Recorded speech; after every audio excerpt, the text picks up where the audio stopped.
Hi. Working as a child psychiatrist in India for more than 18 years now, one thing I've realized is that mental health problems in children and adolescents is a hugely neglected and unnoticed area in our country. The COVID in that sense has brought to light some of the difficulties that children might go through, especially in these trying times. With the schools shutting down for more than 1.5 years now, parents and other stakeholders have had the opportunity to take a closer look at the emotional and behavior difficulties that children might be going through. So the first thing I would talk about is acceptance of the difficult situation that children have been in. All of us have been in, but I think the most difficult for children has been to be cooped up in their homes, not being able to go to school, not being able to interact with their peers, the inability to go to spaces and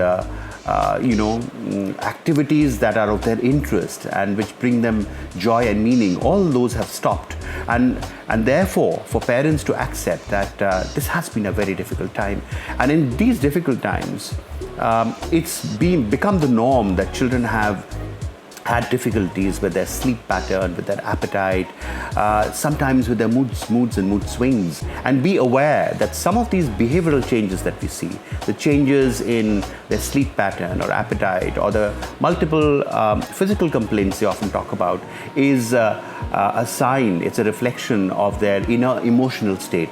And many kids are really, really suffering inside because of the uncertainty and the fear and anxiety that we are all dealing with. The second thing they can do is to attempt to create what we call emotionally safe spaces inside their homes, which means create a kind of a space where children do not feel judged. They do not feel criticized and looked down upon when they either behave in ways that are not expected or express feelings that can be disturbing to adults, such as those of anger or fear or anxiety or even low moods or mood swings for that matter.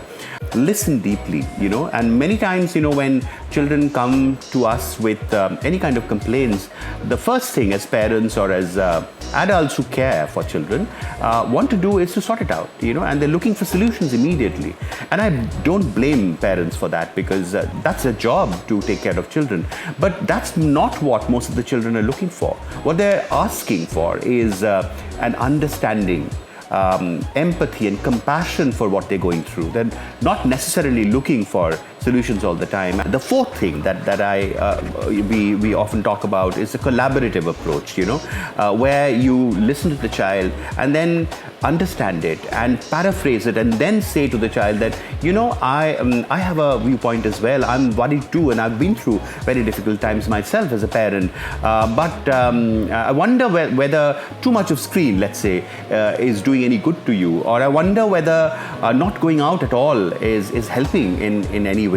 And this is my view, that perhaps we could try and adopt or change certain things in this situation. So that's the me position, right? And then of course you try and dovetail it, you bring it together and say, okay, so that's your opinion, that's your experience, this is my view, this is my experience. Let's sort out something together and take the we position and say that let's do this together. We together will find a solution, and that is crucial, and it is empowering for the child. It gives them a sense of agency and a sense of responsibility when you do that. And the last thing that I often talk about is respecting the child's wiring.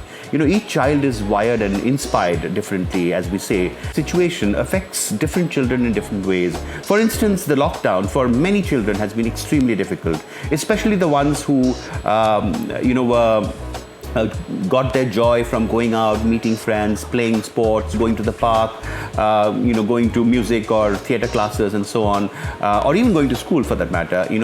Those kids have really, really suffered because all those opportunities have gone.